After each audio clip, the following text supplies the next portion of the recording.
Bonjour tout le monde, bienvenue à ce nouvel épisode de la balado En forme sur la RDS.ca. Aujourd'hui, belle cause pour la cause au profit de la santé mentale. C'est important d'en parler. Donc, on va vous donner des trucs pour gérer et aider finalement sa santé mentale.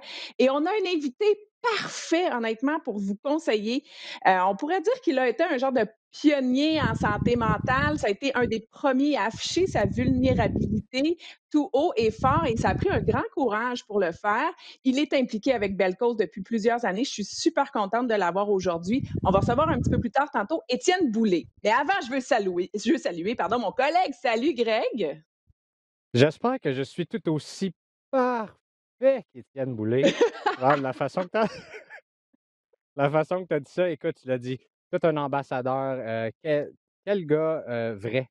Tu sais, dans une société où est-ce qu'on parle beaucoup des médias sociaux, des influenceurs qu'on connaît pas, à quel point les gens, sont à l'intérieur, ben, Étienne, a le mérite d'être vrai dans tout ce qu'il fait. Il est en feu, on le voit partout en ce moment, puis, c'est absolument inspirant de le voir aller. Donc, je suis super content moi aussi qu'on puisse le recevoir pour une cause comme Belle Cause pour la cause. Puis d'ailleurs, je trouve ça le fun qu'à RDS, cette année, on s'implique non seulement avec Belle Cause, toi et moi, on le fait depuis quoi, 3 ou 4 ans, avec le podcast, avec des articles sur Enforme, mais aussi avec le défi RDS pendant le confinement, dans Oui. lequel, ben, toi et moi, je sais qu'on se texte, là, puis on est super actifs, puis on s'envoie des photos de nos activités à l'extérieur. D'ailleurs, vous pouvez voir, là, si vous êtes sur le vidéo, je reviens tout juste d'une course à l'extérieur à -20. Puis c'est le fun de se donner ce défi-là, de sortir l'hiver, puis c'est vraiment pas si pire que ça d'aller faire des activités extérieures. Ouais, c'est important de le faire. Puis ça m'a fait penser aussi, Greg, en sachant qu'on allait avoir cette discussion-là, je suis retournée un petit peu en arrière dans ma mémoire, puis tu le sais, on en parle souvent pour ceux qui écoutent les balados. Je suis pas une fille qui est anxieuse à la base. Ça m'a pris plusieurs années à comprendre l'anxiété, tout ça autour de l'anxiété. Puis là, je me suis rappelée de ma première crise d'anxiété. Là, je me suis dit, je sais pas, tu sais, c'est belle Oh cause, là. boy! C'est peut-être, hey, je l'ai pas racontée souvent, celle-là. Est-ce que ça Je le sais, t'intéresse de le savoir? ben, mais ça que ça m'intéresse parce que, ben, c'est en fait, les gens qui nous écoutent depuis plusieurs années le savent. Toi et moi, on en parle hors d'onde, on est amis, puis tu m'as souvent dit Oui. ça: «Hey, je suis pas une fille anxieuse, moi». Puis, moi, je le suis peut-être un petit peu plus que toi dans la vie, j'ai ce tempérament-là, je veux dire, c'est bien géré, là, mais j'ai Oui. ce tempérament-là, tu le sais, d'entrepreneur, je suis hyper actif, je bouge beaucoup. Fait que ça amène aussi, certains moments d'anxiété. Fait que oui, absolument que je veux savoir ça, ce moment-là, Ben, sur écoute, toi, puis, je suis certain qu'on va rire un bon coup. ben, je vais le résumer quand même assez rapidement parce que je sais que les gens veulent écouter Étienne, mais ça va vous montrer qu'on est tous. Il n'y a personne qui est perméable à faire de l'anxiété un jour dans sa vie. Écoute, j'ai quand même été chanceuse, là. C'était autour de 25, 26 ans. J'ai commencé ma carrière télé. Ben, ça faisait quand même quelques années. J'avais fait le sport au Québec. J'avais quand même fait les Olympiques de Vancouver, les Jeux du Canada et tout ça. Et là, on m'avait demandé de remplacer à l'époque Andréane Barbeau qui travaillait sur le hockey junior. Donc, les vendredis, souvent, jeudi, vendredi, il y Ouais. avait des matchs de la LGMQ. Et pendant les entractes, elle faisait les autres matchs, elle faisait bon le score et tout ça. Il y avait certaines choses à faire. Puis là, mon premier match, mais moi, là, GMQ, tu sais, je connaissais plus la Ligue nationale, je connaissais, évidemment, moi, ça a tout le temps été le sport amateur, mon dada, à la bande. C'est pour ça que j'ai commencé à RDS. Bon, par la bande, ben, tu sais, tu te retrouves à faire du hockey ou à couvrir un minimum de hockey. Puis là, Ben oui, bon, ben et oui. là, GMQ, honnêtement, c'était quand même de l'inconnu pour moi, mais je suis comme, oh oui, je vais relever le défi, il n'y a pas de problème. Et là, je me retrouve à l'auditorium de Verdun parce qu'il y avait à l'époque des matchs encore là-bas. Mon premier live, parce que moi, je faisais toujours du reportage qui était enregistré. Et là, j'arrive, il fallait que je fasse les autres matchs. Écoute, je connaissais les équipes, mais je n'étais pas bonne avec les joueurs. Là, j'étais sur le bord de la patinoire, tout le monde dans l'amphithéâtre qui me regardait parce que tu as une caméra puis tu es en live. Il y avait une Oh fanfare à my côté de moi. god. Paparapapapapa. Écoute, il y avait tellement de bruit que j'étais pas capable de me concentrer. Et là, pendant 2 minutes comme ça, live en ondes, je bafouillais, écoute, j'ai comme passé out, c'est comme un blackout, je sais plus trop ce qui s'est passé. Là, ça a comme démoli ma confiance en moi. Là, j'étais arrivée sur là, c'était pas pire parce que j'étais sur l'adrénaline encore. Fait que là, l'anxiété a pas monté jusqu'à ce que j'arrive le soir. Là, je me suis Oh non. reprise dans mes autres interventions, mais c'était pas super. Là, le soir, j'arrive devant ma télé, je m'assois. l'espèce d'adrénaline qui descend, puis là, l'espèce de confiance en moi qui est à -1000. Puis là, je me dis: «Ça y est, je vais appeler Charles Perrault, le grand boss RDS, pour lui dire que c'est terminé ma carrière en télé. Je viens de ruiner ma carrière. Je ne suis pas bonne, je peux pas faire ça dans la vie, c'est impossible». Tu sais, là, c'est ça, là. Puis là, je me mets à écoute, là, le petit hamster, il trotte, puis là, c'est pire, c'est pire, c'est pire, c'est pire. Là, j'appelle ma fameuse amie qui est tout le temps là pour moi d'habitude, puis qui est ganceuse, pour lui dire: «Écoute, je vais pas bien». Elle me répond pas. Là, je suis comme: «Caroline, là, je capote. Faut que j'arrête ça. Je peux pas percer dans la télé. Tous mes plans viennent de changer». Là, après ça, elle me texte, puis elle me dit: «Ma sœur est en train d'accoucher à l'hôpital, je peux vraiment pas te parler». Là, je dis: «Hey, là, qu'est-ce que je vais faire?» Là, mon chum, il me voit que je vais pas bien. Il dit: «Qu'est-ce que tu as?» Tu sais? Fait que là, j'y raconte ça. Je dis: «Écoute, je peux pas continuer en télé, là. C'est épouvantable ce qui est arrivé ce soir. Je peux pas vivre avec ça. J'ai ruiné ma carrière, tout ça». Puis là, écoute, j'en mets, puis j'étais en dedans, là, ma confiance en moi, jamais elle a été aussi nulle à chier que ça. Et puis là, mon chum qui m'a comme primé en me disant: «Écoute, là, tu dis que je t'en nomme des filles qui sont pas bonnes en ondes? T'es bonne, OK? T'as fait les Jeux du Canada, t'as fait les Jeux olympiques, t'as fait ci, t'as fait ça». Puis là, et là, je nommerai pas de nom. «Regarde telle fille, pourquoi tu penses qu'elle est là depuis tant d'années, hein? Toi, t'es bien meilleure, puis là, regarde telle fille». Écoute, il m'a tellement primé que je disais: ah ouais, c'est vrai, t'as raison, OK, je suis capable, je suis capable». Là, il m'a comme Hey, ultra motivée. j'adore ça comme Puis là, anecdote. j'ai comme réalisé que j'ai fait ma première crise d'anxiété, là. Tu sais, je comprenais pas ce qui s'était passé. J'avais comme freezé là, c'était en live. Moi, dans ma tête, tout était fini. Et finalement, ben, tu sais, 12 ans plus tard, j'étais encore là. Mais tu sais, tu l'as dit, il y a 2 affaires là-dedans. Tu sais, là, tu as vécu un moment, mais on s'en attend pas quand est-ce que ça va nous frapper. Tu sais, tu l'as dit, tu as Non, fait les Olympiques de Vancouver, les Jeux du Canada. Puis là, c'est rien contre la Ligue de hockey junior majeur du Québec, non, je excuse-moi, là, sais. là, tu t'es dit que ça va être de la petite bière, tu sais, puis là, ça te frappe tout d'un coup, puis c'est une escalade qui là, dans ta tête, tu voyais juste le négatif. C'est un peu comme si, tu sais, mettons, tu as une première date avec quelqu'un, là. Puis là, je sais pas, tu te rends compte à un moment donné que tu as comme quelque chose qui à un certain moment donné de la soirée ou de la journée, il y a quelque chose qui te pend au bout du nez, tu sais? Et là, Oui, qu'est-ce que tu te dis à la fin de la date? Au lieu de dire: «Eh non, on a eu du fun à 99 du temps», tu fais juste focuser là-dessus. Tu te dis: «C'est ben sûr oui, que l'autre je pense personne juste ne te à ça, rappelle pas», tu sais? c'est Et tu sûr. penses pas à l'opportunité que tu as eue. Toi, tu as bâti là-dessus, puis tu as eu quelqu'un. Bravo à ton chum de t'avoir, cheeré up à ce moment-là, puis de t'avoir dit les bons mots, puis Ouais, de te prendre de la bonne façon, oui, puis te remonter. Mais vraiment. souvent, c'est ça, la tête à part sur des scénarios impossibles que tu te dis: «Ben voyons donc, c'est pas mal pire que ce qui arrive». Puis, tu sais, des erreurs en ondes, Val, tu en as fait, puis Ben j'en fais oui, probablement mais tu tous les sais, quand on semaines, puis il y en a commence au encore là. début, là, puis écoute, pendant 2 minutes en direct, je peux te dire que c'est long, là, quand tu bafouilles pendant 2 minutes, puis tu as une fanfare à côté, C'est puis sûr écoute, que oui, ça a l'air comme c'est sûr que oui, ouais. inimaginable, mais écoutez, aujourd'hui, là, vous allez voir Étienne Boulay qui va donner ses trucs et partager aussi avec nous ce qu'il a appris parce que c'est avec des événements comme ça qu'on apprend qu'on devient plus fort puis qu'on se bâtit notre petit coffre à outils. Donc, il partage avec nous son coffre à outils puis honnêtement, ça Ouais. vaut vraiment la peine pour cette journée Belle cause pour la cause. Prenez le temps d'écouter ça. C'est pas aujourd'hui, mettez-le en banque pour une prochaine fois quand vous allez marcher, quand vous allez courir, si vous aimez les balados.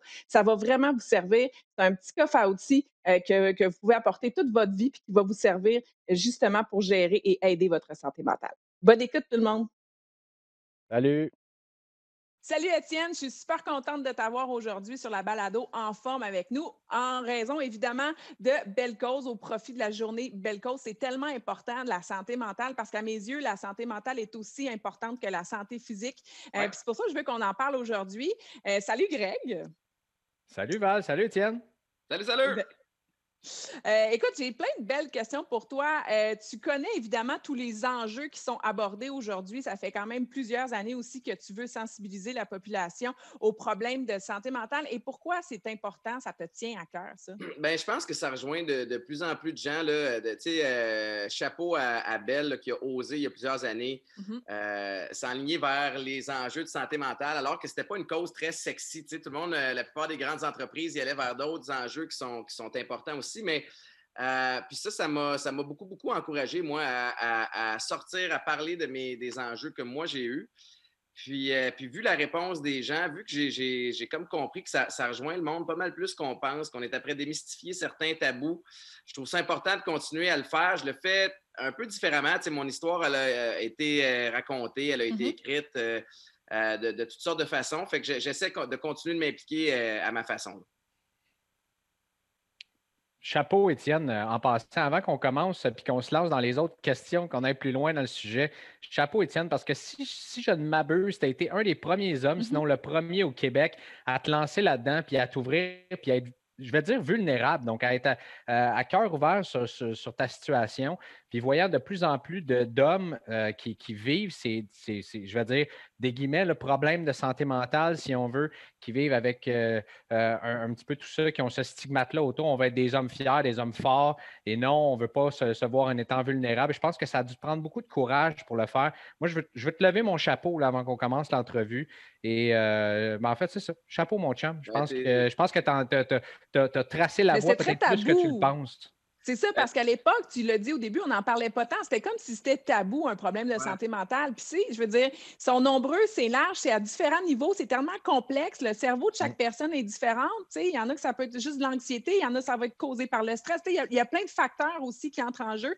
Oui, tu as tellement raison de le dire, Greg, que tu es comme un pionnier un peu au Québec de l'avoir fait, Ouais. c'est vrai. Puis, C'est- c'est- est-ce que le fait d'en parler, de t'ouvrir comme ça t'a aidé toi-même dans ton processus de guérison?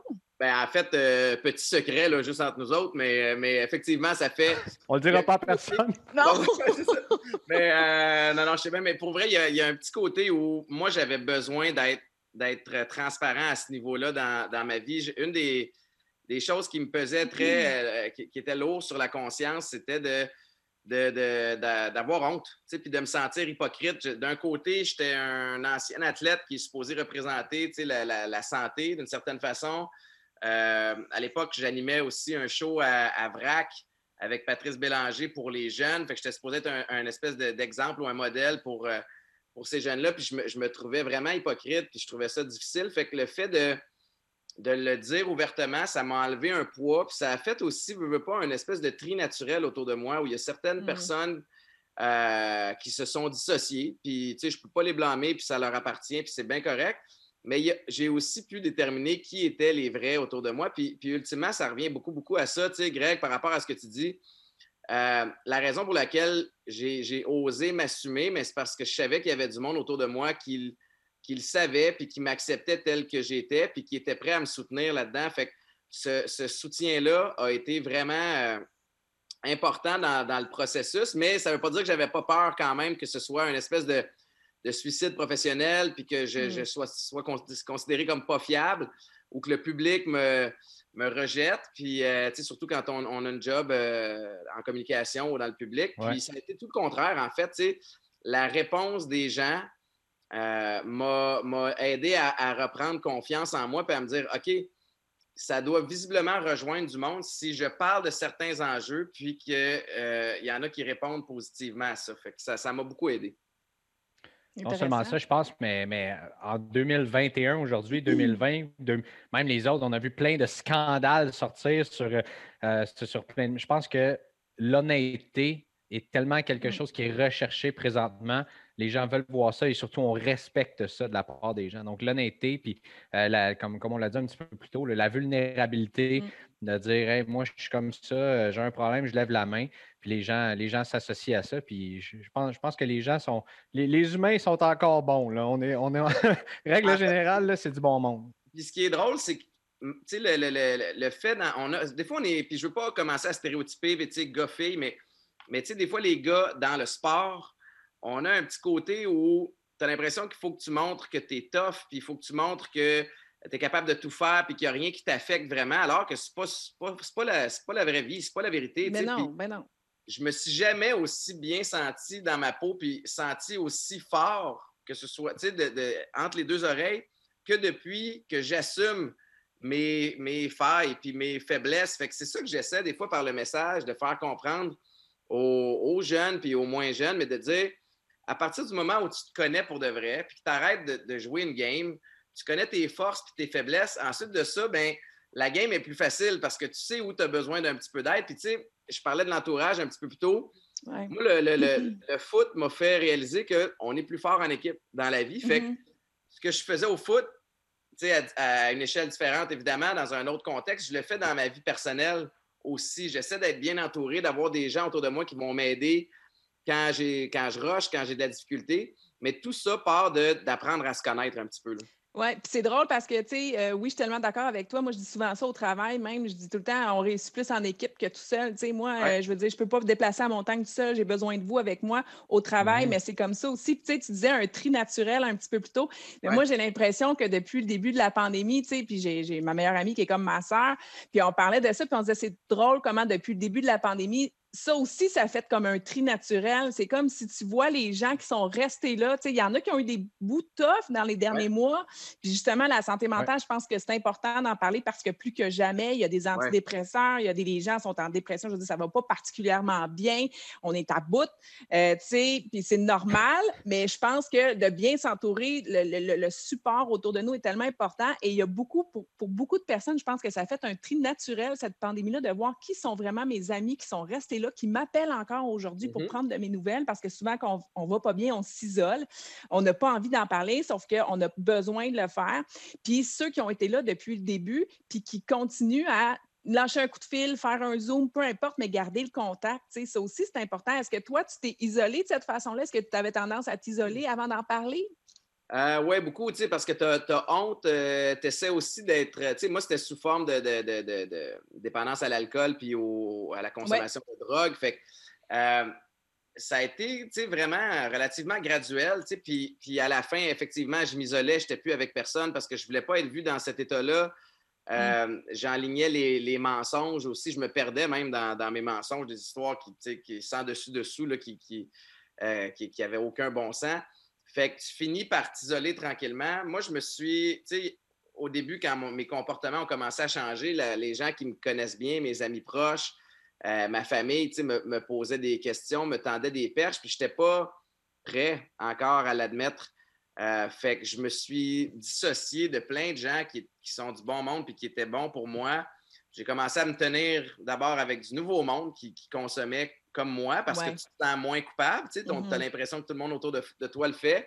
Puis ultimement, j'ai comme gradué à une autre étape, puis c'est-à-dire de m'isoler puis vraiment d'être tout seul. Tu sais, puis ça a été tough, mais je veux faire un petit retour sur ce que tu disais, Valérie, par rapport au contexte actuel. Tu sais, mmh, la pandémie, le confinement, le couvre-feu, toutes ces mesures-là, tu sais, on vient de perdre beaucoup, beaucoup de repères. Tu sais, des choses ouais, qu'on croyait acquises.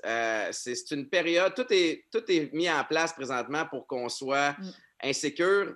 Je me considère comme quelqu'un, tu sais, qui est outillé au niveau de la santé mentale, qui est bien entouré. Puis il y a des moments, moi aussi, où des fois, je rush un peu. Tu sais, fait que je ne peux pas imaginer quelqu'un qui a certains enjeux peut-être un peu plus sévères, pas traités, qui n'est pas bien Mmh. entouré. Fait que de comprendre à un moment donné que c'est normal de ne pas filer, Mmh. déjà là, ça enlève un poids. Puis pour ce qui est du tri naturel au niveau de l'entourage, je trouve qu'il y a du positif quand même dans ce qu'on vit. C'est qu'à partir du moment où on pourra recommencer tranquillement à voir d'autres gens, je pense qu'on va prioriser peut-être mieux où on met à Nos qui on efforts. offre de notre temps puis de Mmh. notre Absolument. attention. Tu sais. Puis ça, Vraiment. c'est quelque chose de bon, je pense. Mmh, C'est très bien vraiment. dit. Mmh. C'est très bien dit. Puis des fois aussi, on est surpris par le support des gens qu'on pensait pas qui allaient nous venir en aide, par exemple, dans des moments comme ceux-là, en termes de pandémie, des gens qui font juste appeler, Ouais. je veux dire, qu'on on se rapproche de certaines personnes, on le sent peut-être qui ont besoin d'une écoute ou qui ont besoin de parler. Là, tu sais, c'est le fun de voir ça, de retrouver le beau des relations humaines, là. Mais quand Ouais. est-ce que toi, Étienne, excuse-moi, je t'ai Non, comme non, non, coupé, vas-y, j'ai comme vas-y. eu une idée. Mais quand est-ce que toi, tu as réalisé, parce que tu disais au début, c'est graduel, bon, tranquillement, pas vite, là, je me suis éloignée de mon cercle d'amis, mais quand est-ce que tu t'es avoué à toi-même avoir un problème? Parce qu'on s'entend, si tu ne te l'avoues pas à toi-même, tu n'es pas dans la bonne Ouais. direction pour être capable de mettre le doigt sur le bobo, là. Mais quand est-ce que tu te l'es avoué à toi-même, que tu as dit, OK, là, j'ai un problème puis j'ai besoin d'aide? Ben, ça aussi, ça a été graduel. Tu sais, des fois, il y avait des Mm. petites parcelles de voyons, c'est pas normal. Tu sais, puis la dépendance, c'est une drôle de bébite parce que c'est une des seules maladies qui essaie de te convaincre tout le long que tu n'es pas si pire, tu sais, que tu n'es pas malade. Puis Ouais. moi, à partir de 2011, j'ai commencé à avoir des problèmes assez sérieux. À l'époque, j'avais 3 buddies avec qui j'avais joué au foot, qui sont à RDS, Matt Prou, Bruno Mhm. Eppel, puis Éric Lapointe, qui est dans un autre domaine, puis qui m'ont vu aller, qui ont vu un changement de comportement, puis qui ont essayé de me tendre une perche. Puis ça a été comme ils ont semé une graine. Ils ont fait un intervention, genre? Ouais, c'est ça. Ils sont venus chez nous un après-midi et m'ont dit là, ça n'a plus de bon sens, Boulay. On a des pistes de solutions pour toi. Pars en thérapie. Ils m'ont amené en thérapie. Fait que je leur dois beaucoup, mais ça n'a pas fonctionné tout de suite. Fait qu'il y a eu beaucoup de essais-erreurs à la suite de ça. Mais moi, ça a duré 6 ans. Là. Je me suis battu avec ça à partir de 2011 jusqu'à 2017. Puis à travers cette période-là, il y avait des hauts et des bas, mais il y a toujours eu des petites périodes où tu fais « Hey, ça se peut pas que je l'échappe autant, incapable de me contrôler.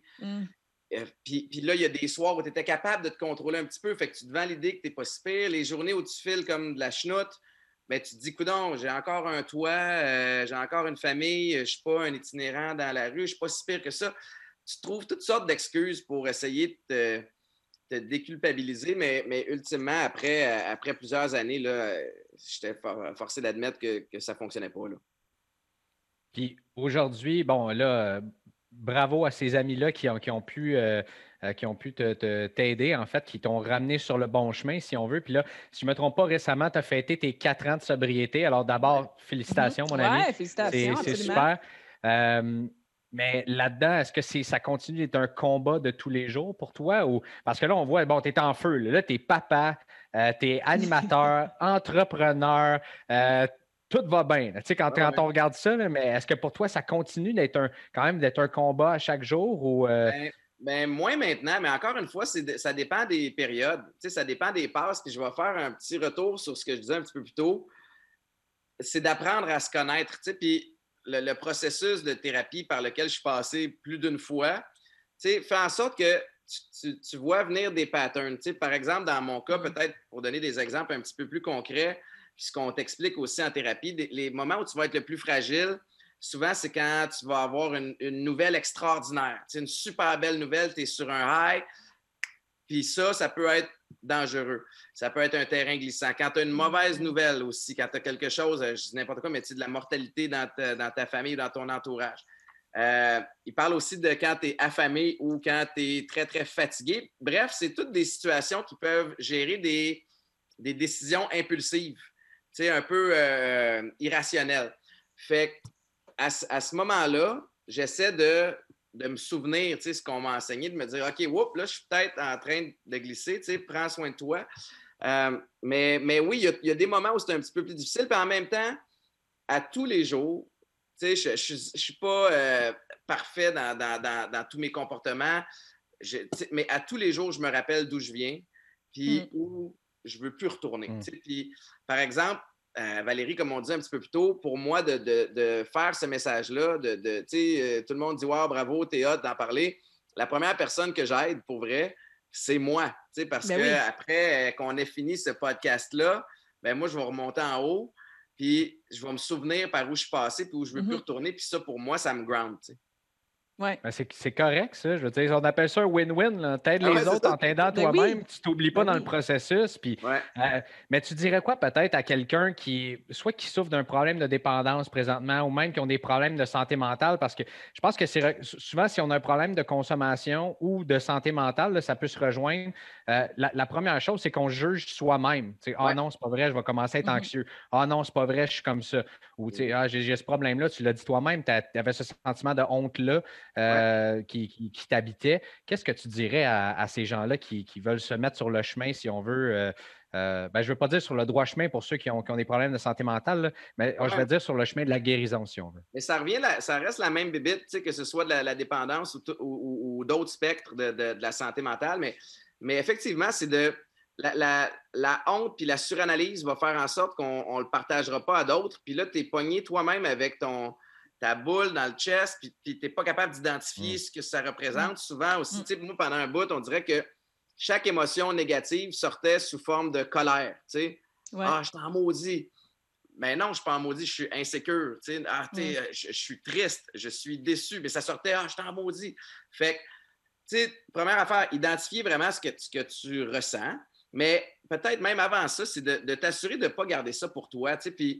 Puis c'est de parler à quelqu'un d'autre en qui tu as confiance. C'est pas obligé d'être un thérapeute ou une psychologue.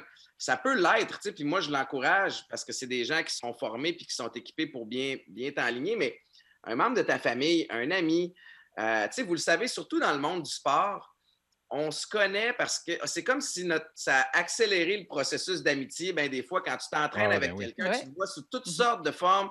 Tu vois le caractère des gens aussi. Puis d'appeler quelqu'un avec qui tu as déjà fait du sport, avec qui tu t'es déjà entraîné, avec qui tu as déjà côtoyé n'importe où, puis dire « Hey, je ne sais pas trop ce qui se passe, je fais le moyen. » Puis cette personne-là va t'écouter, puis tu vas probablement être surpris ou surprise de savoir que elle est déjà passée par quelque chose de similaire à quelque part. Puis juste d'en parler aussi, ça fait tellement du bien. Moi, bon, à la base, je ne suis pas quelqu'un qui est anxieuse. Fait que, ça m'a pris du temps avant de faire de l'anxiété dans ma vie, jusqu'à ce que ma meilleure amie, puis ça, Greg, tu le sais, là, qui est comme je sais, on en parle souvent en dose. C'est pour ça que je ne ris pas de Val, mesdames et messieurs. Non, c'est ça. Elle est ultra anxieuse depuis des années, insécure et tout ça. Puis c'est toujours moi qui la rassurais jusqu'à temps qu'à un moment donné, je suis comme, hey, là, je pense à ci. Puis justement, tu le disais, surpenser, c'est beaucoup d'anxiété. Puis là, tout de suite, elle me dit, ben là, Val, tu fais de l'anxiété. C'est surpenser comme ça. Là, j'étais là, je fais ça moi aussi. Tu sais, personne n'est à l'abri aussi. Là. C'est que même si tu n'en as jamais fait, là, ben oui, mais même si j'en ai jamais fait, ça ne veut pas dire, et d'un, que tu n'en feras jamais.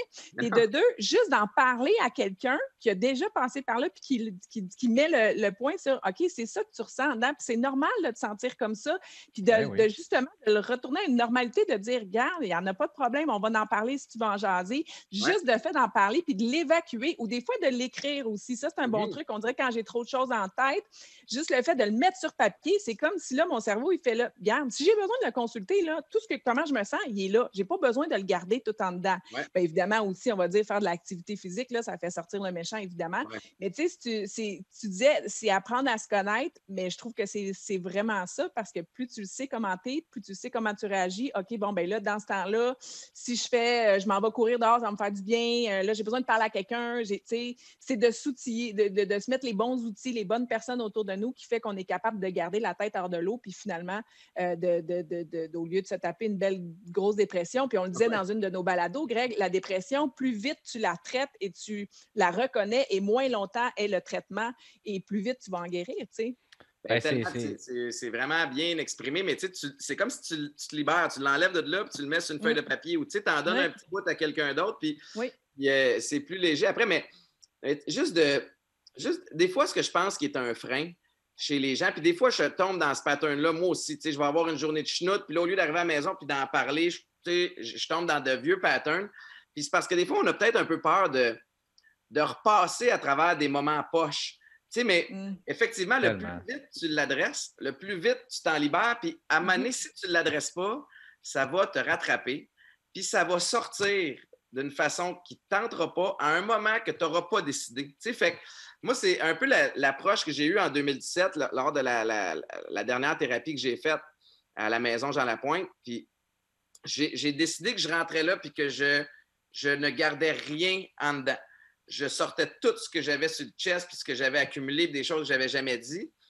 Mais en sortant, par exemple, je me suis dit, c'est pas vrai que j'ai vidé mon sac puis que là, je vais rajouter des roches dans le sac sans le revider. Fait que, je ne veux pas dire au quotidien, mais aussitôt que je sens qu'il y a quelque chose qui se rajoute dans ce sac négatif-là, j'essaie de le vider le plus vite possible pour qu'il reste clean puis le plus longtemps. C'est pas facile à faire, honnêtement. Là, mais non, ça prend. Il faut tellement laisser son ego de côté. Puis tu dis, appeler des gens, en parler, écrire, mais non seulement on ne veut pas être un fardeau pour les autres quand on vit ces moments-là, puis on se sent poche de se sentir poche. En même temps, on se dit, j'ai pas le goût de faire vivre ça à quelqu'un, mais même nous-mêmes, ça revient à ce que je disais tantôt, on est les premiers à juger. Val, tu le disais, ben oui, non, ça se peut pas, je suis anxieuse. Ben oui, ça se peut. C'est ça qui. Ça fait partie de la vie de tout le monde. Excuse-moi encore de te parler de ça, puis à ma femme, elle me dit, je l'ai, des fois, je suis là, il y a une chose que je t'ai, puis elle me dit tout le temps, Val, je m'en fous que tu m'en parles, tu peux m'en parler tant que tu veux, ça me dérange pas, mais c'est parce qu'elle en a tellement fait de l'anxiété qu'elle le sait que c'est ça. Mais il y a beaucoup de monde qui dit, parce que quand tu te fais répondre, ben là, t'as-tu fini de me parler de ça? Hey, c'est ordinaire, là, quand tu as besoin, répondez pas ça à quelqu'un, là. Je peux juste vous dire, ne jamais répondre de ventiler une fois de temps en temps. Puis des fois, c'est complètement irrationnel. Particulièrement dans cette période-ci là, où c'est assez fucké là, tout ce qui se passe, d'avoir une journée où tu es plus comme « Hey, là, il faut que ça sorte ». Puis c'est à un moment donné, je pense que des gens qui se remettent en question comme tu le fais, Valérie, on est loin du chialer pour chialer. Là. C'est juste, des fois, c'est de vider ton sac, valider certaines choses qui se passent. Puis après ça, continuer à aller de l'avant. Puis l'autre chose aussi, c'est, tu sais, tu dis « je suis anxieuse ». T'es peut-être pas... Tu sais, tu peux aussi... Il y a certaines façons que tu peux te parler. Puis là, je veux pas rentrer trop dans... C'est trop deep, mais tu peux dire, tu sais, je suis anxieuse ces temps-ci. Ça veut pas dire que tu n'es pas obligé de te définir comme quelqu'un de... Tu sais, fait que c'est des fois des petites façons de se parler puis de truquer ton esprit un peu pour aller mieux, tu sais. Mais tu sais, on la parlait culpabilité justement... aussi. Tu sais, Val, tu me disais, bon, tu fais un petit peu dans. Mais là, on se regarde, puis là, nous autres, on est 3 personnes, on est en santé. Je veux dire, de ce que je sais, là, il n'y a rien de grave qui se passe dans nos. Puis là, à un moment donné, tu dis, ben, je me sens mal de ne pas bien aller parce qu'il y a tellement de monde dans cette situation-là qui n'ont plus de job, qui ont aussi. C'est très difficile. Mais ça, c'est un peu le bon côté, je trouve, dans le sens où tout le monde est dans le même bateau. Tu sais, je veux dire, oui, à différents niveaux, c'est sûr, il y en a, ils ont perdu leur emploi, si ça, mais le reste que tout le monde est dans l'incertitude, tout le monde est dans l'adaptation constante, tout le monde doit avoir de la résilience, tu sais, je veux dire, tout le monde, on est dans le même bateau à ce niveau-là. Puis, tu sais, moi, dans la vie, ce qui me permet aussi de garder un grand équilibre, c'est l'activité physique, ça va de soi, je peux pas vivre sans, je me sens pas bien, je me sens patate, je suis pas bien quand ça fait 2 jours que je bouge pas. Mais est-ce que toi, Étienne, ça fait-tu partie encore de ton quotidien? Est-ce que, tu sais, je sais qu'on a tous des horaires super chargés quand même si on est semi à la maison, en tout cas en télétravail le plus possible. Mais toi, est-ce que c'est une façon aussi de l'évacuer, toute cette espèce de charge-là intérieure que tu as? Présentement, j'ai de la difficulté avec la constance. Je m'entraîne écoute, c'est beaucoup moins dynamique que ce que je faisais il y a quelques années. Mais, tu sais, à chaque fois que je vais au gym, ou que, je suis équipé à la maison, ou dans que le je vais garage. marcher dehors. Ouais, Greg est bien. Mais il n'y a pas une fois où j'ai regretté d'être allé. Puis ça, c'est ce que je veux que les gens comprennent. Je ne sais pas si je connais une personne qui sait. Tu sais, des fois, on est un petit peu maussade, puis on va de reculons s'entraîner. Une fois que tu es là, tu fais un workout. Des fois, ce n'est pas le meilleur entraînement que tu as fait de ta vie, mais je ne connais pas une personne qui a regretté d'être allé prendre soin de soi parce que les bienfaits, ils sont palpables rapidement. Tu sais, c'est instantané. Pendant que tu t'entraînes, tu es plus que jamais dans le moment présent. Tu sais, ça va t'arriver là, de penser à tes problèmes, mais tu vas te ramener plus vite que si tu es assis chez vous en train de manger des chips puis d'écouter la télé. Tu sais, fait que ces bienfaits-là sont extraordinaires. Puis là, présentement, pour moi, c'est un défi d'essayer de l'intégrer à tous les jours. Tu sais, je t'avoue que je suis encore en espèce d'adaptation avec le beat du matin, de me réveiller à 3h30, puis là, de rentrer à la maison, essayer de clencher les autres projets. Puis en même temps, je m'entends parler, puis ce ne sont que des mauvaises excuses que je dis là, parce qu'à partir du moment où tu te priorises dans l'horaire, tu peux y arriver. T'sais. Oui, je sais, mais j'avoue que la température, moi aussi, personnellement, c'est dur pour tout le monde. Premièrement, parce que tu t'entraînes seul. Tu sais, souvent, les gens sont habitués de s'entraîner. Tu vas te rejoindre un ami, ne serait-ce que pour courir, quoi que ce soit. Là, tout le monde doit s'entraîner seul. Fait que c'est encore plus difficile parce que tu n'as pas le côté social. La température, tu sais, je suis allée courir ce matin. Là, je suis pas allée courir 1h30. Je suis allée courir comme 20 minutes. Là, tu sais, puis c'était comme ça. C'est parfait. Là. Ça teste la motivation plus jamais. Oui, c'est ça. Fait que je me suis bottée de derrière. Là, mais tu sais, les deux, vous avez, lorsque vous entraînez, il y a le sentiment d'accomplissement qui arrive. Donc, au lieu, comme tu dis, de s'asseoir devant la téléviseur, à la maison, avec des chips, bien, on a accompli quelque chose, on l'a fait. Puis, deuxièmement, quand on ne se sent pas bien, je veux dire, juste comme ça, si on a 10 minutes pour s'entraîner, là, je veux dire, commencez à faire des burpees, puis vous allez voir qu'après 2 minutes, vous allez être défâché. Et après 4 minutes, vous risquez d'avoir des endorphines qui vont commencer à se sécréter. Là. Puis après 10, ben, vous allez vous sentir pas mal mieux que vous sentiez au départ. Là, c'est pas nécessairement de se dire je dois mettre 1h30 dans mon horaire pour m'entraîner. Si tu as une demi-heure, fais-en pendant une demi-heure. Je veux dire, c'est comme une analogie que j'ai vue là, pour les gens qui ont de la difficulté à se motiver en ce moment ou à le mettre dans leur horaire. C'est si tu vas aller mettre du gaz dans ta voiture, là, tu vas aller mettre de l'essence, puis tu dis j'ai pas assez d'argent pour faire le plein.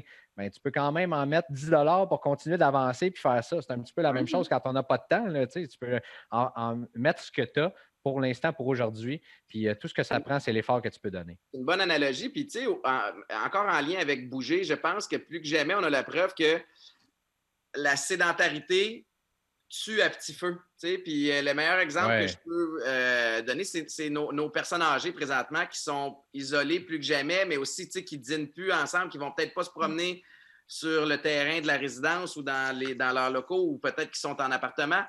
Bien, on voit que la santé dégringole un petit peu plus rapidement à ce moment-là. Fait que le plus tu es si ton corps te le permet, évidemment, mais tu peux continuer d'être en mouvement, les bienfaits au niveau de ta santé, évidemment, vont être mieux. Là.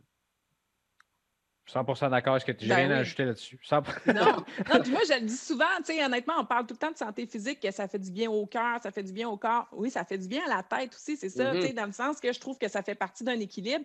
Puis aussi, c'est de trouver qu'est-ce que tu aimes, dans le sens que, tu sais, c'est tout le temps le classique, mettons, habituellement au mois de janvier, là, tout le monde qui s'abonne au gym, mais dans le fond, là, c'est parce que c'est comme ta résolution, mais c'est pas vraiment ce que tu aimes. Quand tu trouves que, tu sais, que ce soit la marche, que ce soit la course, que ce soit d'aller promener ton chien, tout ce qui, tu sais, l'important, c'est de s'activer à quelque part dans ta journée, dans ton horaire, puis de faire en sorte que ça fasse partie de ta routine. Ça, c'est une chose aussi, je trouve que depuis le confinement, qui aide beaucoup à un équilibre. Personnellement, au début, je n'avais pas de routine, puis là, je perdais un peu mes points de repère, puis ça, jusqu'à temps qu'à un moment donné, là, je me suis fait, OK, qu'est-ce qui ne marche pas? Là, j'ai dit, OK, là, le matin, il faut vraiment que je me fasse une nouvelle routine, dans le fond. Ça aussi, ça aide beaucoup à structurer comme une vie, puis à faire en sorte d'avoir des points de repère. Tu me disais, tiens, on a perdu beaucoup de points de repère.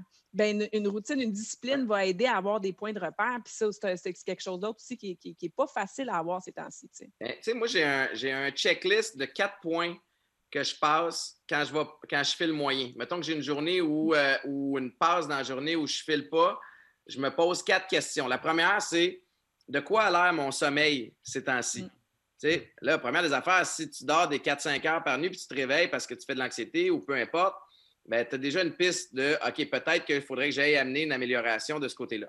La deuxième affaire, j'ai-tu bu de l'eau? C'est con, là, mais est-ce que j'ai bu de l'eau aujourd'hui? Tu sais, on a comme objectif, tout le monde, là, ben voilà, à tous les jours, tu es supposé boire 2-3 litres d'eau. Tu sais, n'importe qui va dire boire 2-3 litres d'eau, c'est facile. Facile, mais pourquoi tu le fais pas? Fait est-ce que je dors bien? Je bois-tu de l'eau? De quoi a l'air mon alimentation? Et j'ai-tu bougé un peu? Fait que si tu as fait ces 4 affaires-là, probablement que c'est une bonne journée. T'sais? Ou probablement que tu as peut-être juste besoin d'aller te reposer puis passer un autre appel. Mais souvent, là, des fois, on oublie la base. On va chercher des solutions, puis on tout partout, puis là, des pilules, des Tylenol, des whatever. T'as-tu bien mangé? T'as-tu bu de l'eau? Tu dors-tu pas pire? Puis est-ce que tu t'entraînes? Tu as tellement raison. Le reste va être plus facile. Surtout les deux. Ben, en fait, non, je me pose ces 4 questions-là aussi. Là. D'ailleurs, les gens qui nous écoutent, j'espère que vous les avez retenues. Moi, je les ai écrits aussi, mais je me les pose naturellement. C'est drôle, j'attendais, je me suis dit, je vais écrire ce qu'Étienne va dire. Puis, naturellement, bon, j'ai-tu bien dormi? Puis souvent, c'est rendu même un running gag entre moi et ma blonde. Je la regarde, elle dit, t'es déshydraté, hein? Elle me dit, en riant, puis il faut que je boive de l'eau. Donc, c'est un automatisme pour moi. Puis, effectivement, c'est tellement sous-estimé l'hydratation. Puis même, comme tu l'as dit, l'alimentation avec la consommation de fruits et de légumes, on se sent tellement mieux quand on en mange. Puis ceux qui n'en mangent pas tant que ça, faites le test 2-3 jours, là, vous allez voir que ça va aller pas mal mieux. Oui, puis Greg, quand tu as des enfants, tu vas voir que ton sommeil, tu vas te poser la question souvent. Ce à quoi je répondrai à ma défense, que je n'aurai pas d'enfants, les amis. Je vous admire énormément. Si vous voulez les garder, je suis disponible, mais non, absolument pas. Je pensais être la marraine, Colin. Jamais. Mais je trouve ça super intéressant, les gars, de jaser avec vous parce qu'Étienne, tu partages plein de trucs que tu as, puis autant en santé mentale que là, c'était plus santé physique, mais tu sais, je trouve ça pertinent, je trouve ça cool. Je pense que les gens aussi, c'est toutes des choses que vous pouvez faire, appliquer à la maison si ce n'est pas fait déjà. Ça me fait même penser, Greg, à un moment, tu l'as peut-être pas, c'était peut-être pas avec toi que j'avais fait ça, mais c'était Martin Allard qui disait que lui, ses 3 trucs, c'était 3. La règle des 3, c'était 1 litre d'eau par jour, minimum 2 portions de fruits par jour, puis 3 tasses de légumes. Tu sais, juste ça, là, il y en a beaucoup qui ne sont pas capables de manger autant de fruits et de légumes, mais ça, c'était comme une base d'alimentation saine, tu sais. Et tu sais, la difficulté, c'est pas de le faire une journée, mais c'est de l'intégrer à tous les jours. Au niveau de l'alimentation, c'est tough. Pour moi, je suis quelqu'un de très, très gourmand. Tu sais, puis j'ai remarqué, moi, que des fois, je suis capable d'être ultra discipliné toute la journée, puis tabarouette arrive 8 heures le soir, et là, je deviens un enfant. Je suis incapable. Puis je vais ouvrir le sac de chips, puis ça va être 1, 2, puis là, je tombe dedans au complet. Tu sais, fait que mon truc pour ça, il est vraiment... Ça n'a pas de bon sens, ce que je vais vous dire, à quel point c'est niaiseux. Mais j'essaie de quitter le rez-de-chaussée où il y a de la bouffe avant cette heure-là. Non, mais moi aussi, je fais ça parce que... J'ai réalisé que Bon, souvent, mais quand j'ai mes cravings de sucre, c'est parce que dans le fond, je suis juste fatiguée. On dirait que c'est comme si je Ouais. cherche l'énergie. Fait que je me dis, dans le fond, je vais aller me coucher bientôt, je vais monter ouais. comme ça. Sinon, moi, c'est pas moi, c'est pas le salé, moi, c'est le sucré. Ah Fait que ouais, là, ok. c'est des biscuits, c'est des n'importe quoi. Tu sais, j'ai des bons trucs avec whatever. Là, moi, c'est semi sucré, santé, salé, c'est là. les deux. Là. Hey, ça, mais c'est là, ça. sinon, je pars là-dedans. Fait que là, je me dis, oh non, Val, t'es juste fatigué, t'as pas vraiment réellement faim. Là. Va en haut, mais tu sais, des fois, c'est ça. Des fois, ça se passe. Ouais, des fois, Ben, alors, C'est correct. Tu sais, à un on va moment mettre donné ça aussi. officiel que le nouveau truc pour ne pas manger ni de sucré ni de salé, mesdames et messieurs, de Étienne Boulay et Valérie Sardin, c'est de jouer à il y a de la lave par terre au rez-de-chaussée, on n'a plus le droit d'y retourner. Vous voyez comment les enfants, ça change une vie. Hein? On s'inspire de leur jeu pour ne pas approcher le garde-manger. Et voilà. Moi, je n'ai pas développé de truc encore, je ne sais pas. Je dois avoir une bonne discipline. T'en as pas besoin encore, ta barouette, Greg, avec ta Non, shape. je te confirme que ça m'arrive de l'échapper des fois aussi, plus souvent qu'à mon tour, mais bon, je fais plus de burpees ou je sors courir à moins 10 ces temps-ci.